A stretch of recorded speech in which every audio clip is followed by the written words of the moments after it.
Last year, AJ Reister was an underdog as the new guy on Before the Kickoff. So let's bring in DITV Sports reporter AJ Reister. AJ, what can you tell us about these new threats on offense? But the boys quickly realized he was not a rookie to mess with. Losers? Well, look at how shiny it is. It's kind of nice, isn't it? You better be paying attention to what I'm talking about. 3 weeks in a row, baby. You can't stop me now. Come on. Listen up, ladies and gentlemen. The real champ is back. This year, the stakes are higher, and there are new challengers. The game Hawkeye fans wait 364 days out of the year for it. A couple of Hawks soar to the top of the depth chart. But I'm honestly disappointed in all of you guys. But one thing stays the same. AJ is the predictions champion.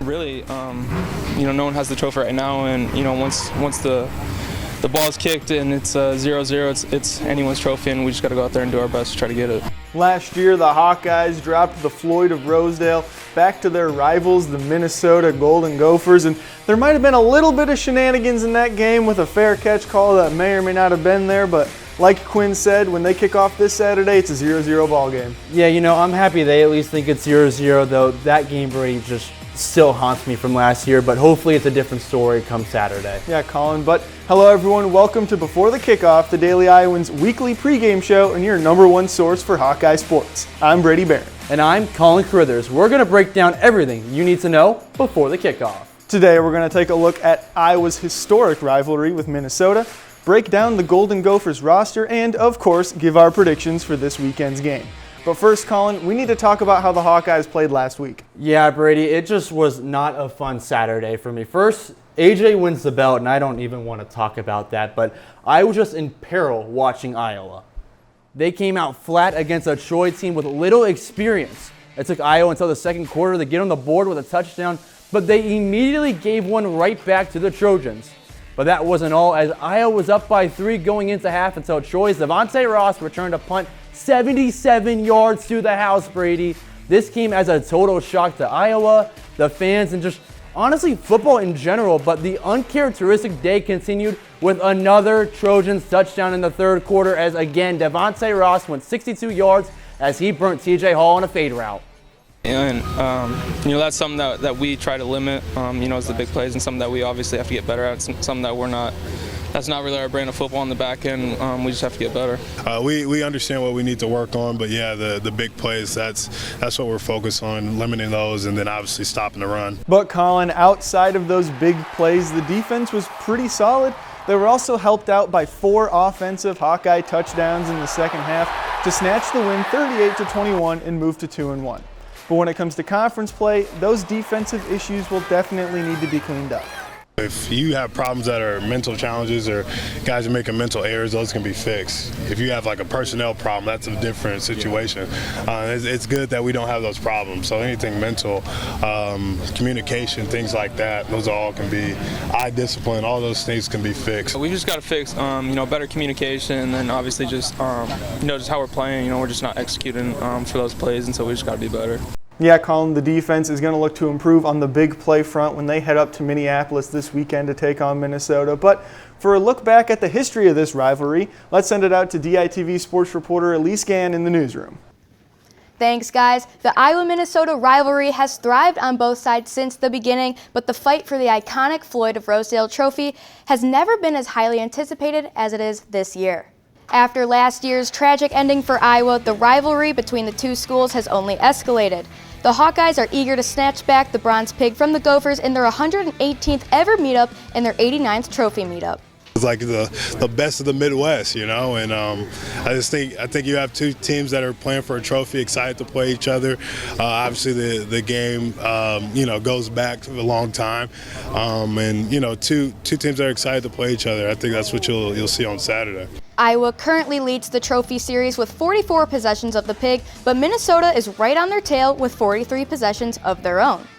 Now, aside from the revenge aspect, let's get nerdier about this rivalry's background and significance. The Floyd of Rosedale Trophy stands as one of the most iconic trophies in college football. and the story behind it stands out as well.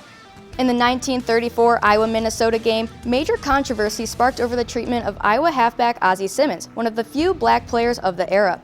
Several rough hits from the Gophers ultimately led to him exiting the game with bruised ribs and body-covering scratches. Fast forward to the 1935 game, Iowa citizens sent Minnesota hundreds of letters demanding change in the players' actions. Eventually, Iowa Governor Clyde L. Herring relayed the same message, yet in a more professional language.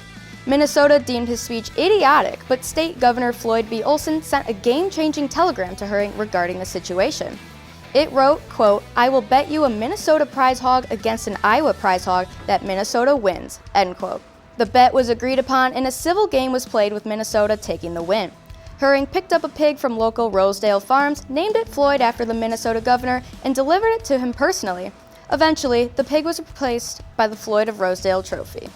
With this story in their back pockets, the Hawkeyes are more motivated than ever for a competitive and fair game, if you know what I mean. It stung a little bit last year, that loss, just because we left a lot out there on the table. So, we want to come back in and, we want to win this game just because, the trophy's up for grabs right now and we know what this game means. Playing those guys, it's going to be a four-quarter battle and we're excited for it. Well, class is dismissed and today's history lesson is over, so I'll send it back to Colin and Brady in the studio. Yeah, thanks, Elise. And hey, Brady, I'm a bit of a history buff myself, but I got to admit, that was some real fun knowledge to learn there. Yeah, that's right, Colin. But of course, with that beautiful bronze beast on the line, Minnesota is bringing some firepower to this matchup. I talked with Andrew Cornelius, football beat writer for the Minnesota Daily, about some of the players to look out for this weekend, and one player he mentioned was the veteran quarterback. He's a sixth-year college quarterback who's dealt with injuries throughout his career in college. He transferred from New Hampshire. But at this point, he fully understands the Minnesota offense. He's really great in the quick game, so dumping it down to RBs, working with his tight ends, and then he's able to spread the ball around. I think it was 12 different receivers touched the ball against Rhode Island. And every quarterback needs weapons to throw the ball to, and this veteran quarterback has a couple wide receivers that have separated themselves from the rest of the room. For Daniel Jackson, been the target for the last 2 years now. Top guy in the room. He's a great athlete, makes contested catches, but also has the ability to create plays in the open field. And then Elijah Spencer was a standout at Charlotte before coming to Minnesota. Has finally found his footing in the Minnesota offense and is thriving with Max Brosmer at the Power 4 level now for his second year. Now, in years past, Minnesota has had a strong rushing attack, but so far this year the yards haven't quite racked up on the ground, despite having a talented back. Darius Taylor obviously been an important part of the Minnesota offense for the last 2 years. Last year got banged up a bit, but then got back week 2, showed everyone what Darius Taylor can do, and has done that for pretty much his entire career at Minnesota. Their offensive line, I think that's going to be a key portion of this game. Minnesota, usually one of the best running teams in the conference, is sitting 17th in rushing yards per game, so that'll be something to monitor if Darius Taylor is able to pound the rock against the tough defense. No defense is complete without a couple of linebackers, and Minnesota's lead their squad in tackles so far this season. I'm from Minnesota since as long as I can remember, from the Carter Coughlin, Blake Cashman days. They've always had consistent play at the linebacker spot. Last year, the group struggled a bit. I think you saw it. It was the first week that they got thrown into the fire kind of against Iowa last year. Now it's a more experienced room that is able to play at a high level and fast and adapt to the level of a Power 4 game. One thing this Minnesota defense has been able to do this year is snag the ball away from opposing quarterbacks. The Golden Gophers currently lead the Big Ten in interceptions with 7.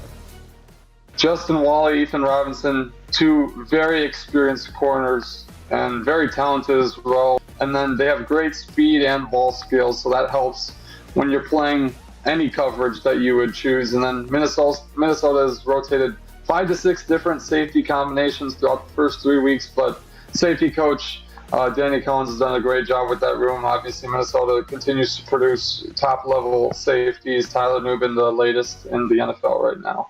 Colin, with Big Ten play starting this weekend for the Hawkeyes, the competition is starting to heat up, and Minnesota has a few players the Hawkeyes need to look out for. Yeah, Brady, they might have a smorgasbord of talent, but I'm really excited to see how Iowa deals with that labyrinth of a defense. Yeah, Colin, but even with this game being on the road, there's still a kid captain, and Elise has Week 4's kid captain story. As the Hawkeyes take on the Gophers this Saturday, this week's kid captain will take action as well. Putting himself in his own rare category, 8-year-old Aiden Washburn's story started before he was born. I went for a routine ultrasound check around, I think I was 20 weeks pregnant. At that time, they realized that there was something not quite right with his heart. The Washburns were immediately directed to the Stead Family Children's Hospital to meet cardiac pediatrician Ben Ranking, who had the ultimate diagnosis. Hypoplastic left heart syndrome is a heart condition that we can't necessarily fix, but we have treatments for. If you think of the heart as having 4 chambers, 2 of those chambers are small in Aiden's condition, which works before birth because blood flow is slightly different when baby's relying on mom and the placenta to grow and get oxygen. Ranking explained the steps that needed to be taken, and Aiden ended up having 4 open heart surgeries within 4 years. But the progress he has made since is fascinating. Flourishing into an energetic kid with a bright personality, Aiden is excited like no other to live out his kid captain dreams. I think we were all really shocked that he got picked for kid captain. It was something that he said that he wanted to do, and I said, yeah, well, if you want me to, try for it, I certainly will, but just so you know, this is, pretty competitive thing. There's lots of applicants. The captain not only loves Hawkeye football, but he takes interest in swimming, golfing, playing with toys, and he never takes his creativity for granted. Aiden continues to check in with doctors at the Children's Hospital and will need a heart transplant in the future, but that is the last thing getting in his way. On Saturday, he and his family will be cheering on the Hawks from Iowa as well as cheering on himself. From the University of Iowa, Elise Gann, DITV.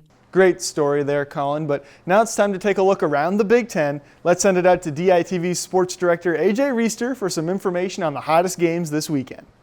Thanks, Brady. With Week 4 now here, most teams flip a very important page in their season. The non-conference schedules are done, and it is time for conference play. We have seen some awesome games through the first 3 weeks of the season, from Florida State starting off 0-3 to Notre Dame being upset by Northern Illinois.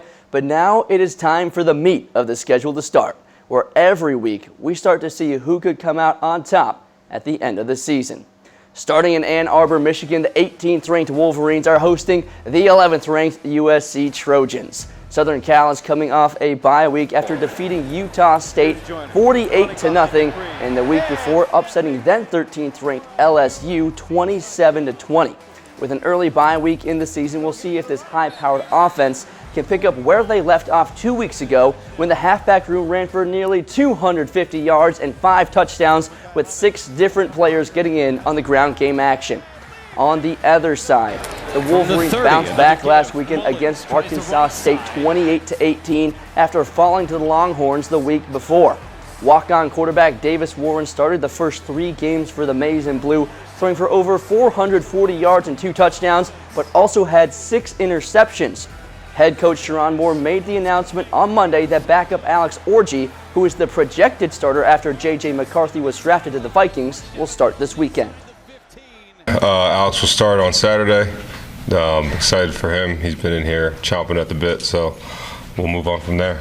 Thought he was in a really good place, and Davis outperformed him in camp at the end, and he's had a great couple weeks of practice. So is Davis, but obviously got to perform in the game, and he's been in here studying his tail off the past couple days like he always is, but you can see it ramped up even more. Orji and the Wolverines will battle the Trojans at 2:30 on CBS. USC is a 6-point favorite in this one. Now out east in Lane Stadium, they'll welcome the undefeated Rutgers Scarlet Knights for a Big Ten ACC matchup with the Virginia Tech Hokies. Rutgers is coming off back-to-back dominating wins over Howard and Akron, but this game against the Hokies will be their first true test. Kyle Monangai was a workhorse for Rutgers last season, and he continues to be the centerpiece of this offense with over 370 rushing yards and 4 touchdowns in his first 2 games. However, they will be walking into one of the most electric atmospheres in all of college football. Enter Sandman will rain down on Lane Stadium when Virginia Tech takes the field, and that stadium pulse is no joke. Tech has only lost 4 times over the last 2 seasons at home, and their last home win was 2 weeks ago when they took down Marshall 31-14. Kickoff is set for 2:30 p.m. on the ACC network, and the Hokies are 4.5-point favorites in this one. And now for the non-conference game of the week. There are 2 massive games, but the game I'll be watching is in Stillwater, Oklahoma, where the 12th-ranked Utah Utes head into Boone-Pickens Stadium to battle the 14th-ranked Oklahoma State Cowboys. State opened up the season with 3 straight non-conference wins over South Dakota State, Arkansas, and Tulsa. And despite having one of the best running backs in the nation, it has been their air raid offense that has been the most impactful. Quarterback Alan Bowman has thrown for nearly 1,000 yards in just his first 3 games and already has 8 touchdowns. And he's spreading the wealth too, with 5 different receivers, all with touchdowns and 4 with over 100 yards receiving. But on the other side, the Utes of Utah have been knocking on the door of a playoff berth the last couple of seasons, and they believe this is their year. With quarterback Cam Rising back for his senior season, they are also off to a 3-0 start with wins over Southern Utah, Baylor, and Utah State. Rising was off to a hot start with 7 touchdowns in 2 games, but after getting hurt in the game against Baylor, he had to sit out last weekend against Utah State. It is speculated Rising will be good to go this weekend, but it has not been officially confirmed yet. With such a big game on the line for 2 ACC teams hoping to make the playoffs, this game will be a must-watch. Kickoff is set for 3 p.m. on Fox, and Utah is a 2-point favorite. Now, gentlemen, that's a look around the Big Ten and the nation. What games are you most excited for this weekend? Now, Colin, you know I have my eyes on some Big Ten competition that Iowa has coming up later in the season. And UCLA is taking a trip down to Louisiana this weekend to take on the 16th-ranked LSU Tigers. So we're going to see how they fare against some SEC competition. Yeah, Ray, go Tigers. But the game I'm looking at this week, out of conference, ACC play, Virginia Cavaliers going on the road to play Coastal Carolina, and even though they're away, they're 3.5 favorites. I'm just really curious to see if they're legit and if they'll be good in ACC play when they're taking on a good opponent. Yeah, Colin, that's fair. But now it is time for predictions. Unfortunately for everyone in the studio, AJ won last week with his 38-10 prediction. Literally anyone else would have been a better first champion, but AJ is back on top. Yeah, Brady, you know, I'm just already sick and tired of hearing it, but just we'll go ahead and see if that holds up this week. Yeah, Colin. But first, let's kick off predictions with Elise in the newsroom for her Hawkeye highlight and her score prediction.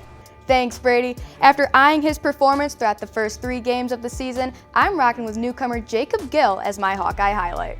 The wide receiver leads the team with 12 receptions for 137 yards and a touchdown on the season, putting him at an average 45.7 yards per game. Gill stood out to me specifically last week against Troy with 5 catches for 44 yards, several of those catches grabbing the first down and saving the Hawkeyes from what some say they do best, punting the ball. He's a fun player to watch on the outskirts of the field, and I think the more time he gets, the more success he'll have.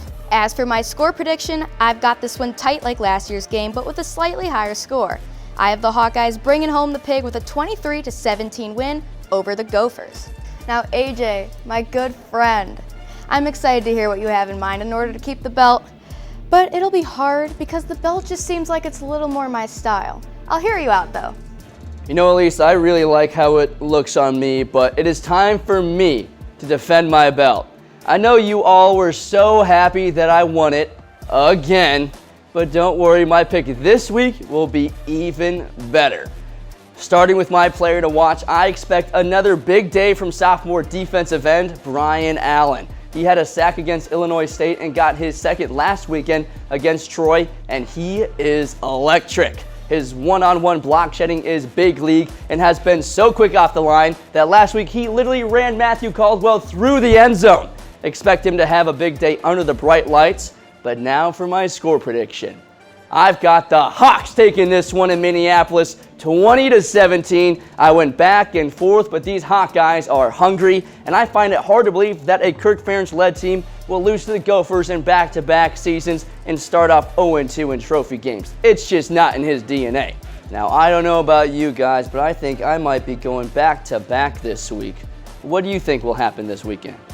AJ, I just told you I'm already done hearing it. You just continue to go on and push all my buttons. So that's why I think it's my turn to take that belt. But first, for my Hawkeye highlight, I'm going to be rocking with cornerback Jamari Harris. Earlier, Brady, you mentioned how Minnesota will be relying on their wide receivers and air raid. So if the Iowa secondary is able to shut things down from the start, it should be a good outcome for the Hawkeyes, and you best believe Harris will have the strongest matchup. So I've got a lower scoring game with Iowa starting out conference play 1-0, with a 17-13 victory over them Golden Gophers. Colin, you're picking a classic low-scoring Big Ten matchup, and I love it. But before I give my prediction, we have to hear about Andrew and what he thinks is going to happen this weekend. A player I'd say to watch is Coy Parrish on punt returns. Quinn Redding went down for the season last week, so now the true freshman, gets a big opportunity. He's returned 3 punts this year. The 3 punts before him were for 8 total yards. His 3 punt returns, 50 yards. This is no previous speculation to last season with the punt return that obviously happened with the invalid fair catch, but that position and that play, in terms of a field position battle, which I believe this will be huge with a guy like Coy Parrish back there to return punts. And then a final score prediction, I'd say 2017 Minnesota, last second or last minute field goal from Ketzich. All right, I see Andrew here mentioning that fair catch from last year, so let's just get one thing straight real quick. It was not a fair catch. And AJ picked the same score as Andrew, just with a different winner, so that does have me a little worried that AJ might walk out of this week the champ still, but I'm going to do my absolute best to cut AJ's tyrannical reign short. I mean, nobody can even go in the studio without AJ bringing up his record anymore. But first, my Hawkeye highlight, I've got my eye on Luke Lachey. He's had a quiet couple of games in a row, but they don't call Iowa Tight End University for nothing. Lachey had a big-time catch in 2022 to set up a game-winning field goal last time these teams met in Minneapolis, so I expect him to come out swinging. With that being said, I've got the Gophers bringing home the bacon 24-21. It's going to be a tight, physical game between 2 hard-hitting Big Ten competitors, and I expect an epic addition to this historic rivalry. Colin, I know I had Iowa going 11-1 preseason, but the way things have kind of gone early in the year, I've got Minnesota pulling away in this one. You know, I understand where you're coming from, Brady, and I just don't think we can be friends this week. I know we're playing each other in fantasy, and then this happens. Just talk to me on Sunday, okay? Colin, I need that belt. But that is all we have for you today. Thank you, Elise, AJ, Andrew, and you for tuning in to Before the Kickoff. Be sure to check out the Daily Iowans website and YouTube page for all the latest on Hawkeye sports from the University of Iowa. I'm Colin Carruthers. And I'm Brady Barron. Have a wonderful weekend.